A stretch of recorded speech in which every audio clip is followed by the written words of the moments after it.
बिस्मिल्लाहिर्रहमानिर्रहीम। अस्सलाम वालेकुम। सूरज ग्रहण और चांद ग्रहण के वक्त हमें नमाज अदा करनी चाहिए ताकि ग्रहण के वक्त पड़ने वाले बुरे असरात से हम बच सकें और खुदा से अपने गुनाहों की माफ़ी मांग सकें।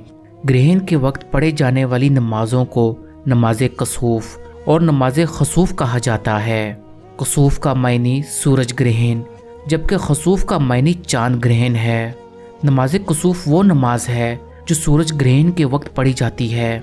नमाज कसूफ वो नमाज है जो सूरज ग्रहण के वक्त पढ़ी जाती है, जबकि नमाज खसूफ वो नमाज है जो चांद ग्रहण के वक्त पढ़ी जाती है। नमाज कसूफ और नमाज खसूफ का तरीका जानने से पहले आप हमें लाजमी सब्सक्राइब करें और इस मालूमात को लाजमी शेयर करें, क्योंकि मुफीद मालूमात को शेयर करना सदका जारिया है। नमाज कसूफ का तरीका कुछ यूँ है कि जब सूरज ग्रहण हो तो चाहिए कि इमाम के पीछे 2 रकातें पढ़े जिनमें बहुत लंबी किरात हो और रुकू सजदा भी खूब देर तक हो। 2 रकातें पढ़कर किबला रुख बैठ जाएं और सूरज साफ होने तक अल्लाह ताला से दुआ करते रहें।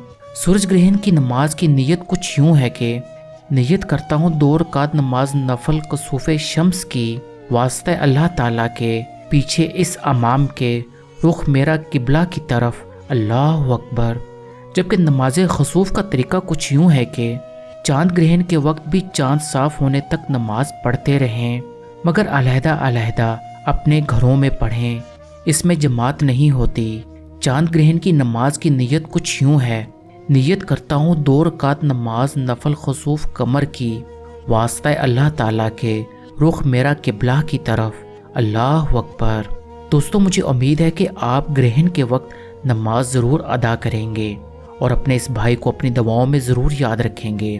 दोस्तों, आप लोग मुझे लाजमी सब्सक्राइब करें और इस मुफीद मालूमात को अपने दोस्तों तक लाजमी शेयर करें ताकि वो भी ग्रहण के वक्त नमाज अदा कर सकें। जज़ाकल्लाह।